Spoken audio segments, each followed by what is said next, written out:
est-ce que finalement, toute votre œuvre n'est pas une espèce de conciliation de Nietzsche avec le christianisme? Si. Précisément, c'est ça. Après, je pense que Nietzsche fait partie des auteurs dont on ne peut pas se défaire. À partir du moment où on a mis le doigt dans l'engrenage. Oui, c'est difficile, effectivement. C'est intéressant parce que vous n'êtes pas passé de Nietzsche au catholicisme pour abandonner Nietzsche. Non. Mais il y a un catholicisme nietzschéen. Ben, si vous voulez, comme je vous disais tout à l'heure, je pense que Nietzsche était un chrétien apophatique. C'est-à-dire, d'une certaine manière, sans le savoir, il faisait de la théologie négative. Et encore une fois, c'est aussi un homme qui est lié à son contexte historique,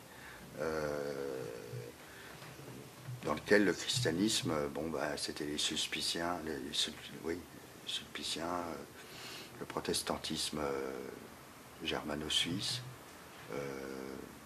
la bien-pensance. Je peux comprendre qu'il ait effectivement été cherché dans l'Antiquité grecque des réponses, mais par exemple, il m'arrive de voir le Christ comme une synthèse accomplie de Dionysos et Apollon. Oui, c'est... J'ai dit il m'arrive. C'est pas quelque chose, parce que chez moi, il n'y a jamais rien de non plus posé de manière constante. Et est-ce que vous pensez à l'inverse, juste deux questions, une sur Nietzsche encore, que le catholicisme, un des véritables enjeux du catholicisme contemporain, s'il veut perdurer, c'est de digérer Nietzsche, c'est de passer au crible de la pensée nietzschéenne? Je pense que ça va être nécessaire, oui.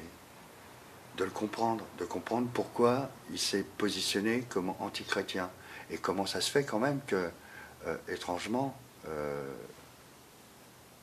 dans la dernière période de sa vie, on sent bien qu'il y a quelque chose qui commence à faire tremblement. Pourquoi s'arrête-t-il de parler pendant 10 ans? Qu'est-ce qui lui est arrivé? Pourquoi soudainement cette interruption du flux de la parole?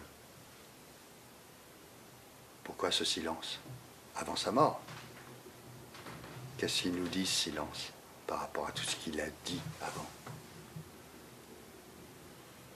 Je me demande si soudainement il n'a pas eu, je me dis bien, je me demande, si brutalement il n'a pas eu un éclair adégarien, d'une certaine manière,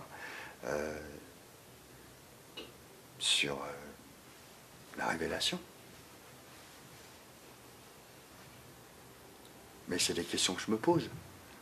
J'ai pas la réponse, il m'a pas parlé, Nietzsche, si vous voulez. Et je l'interroge.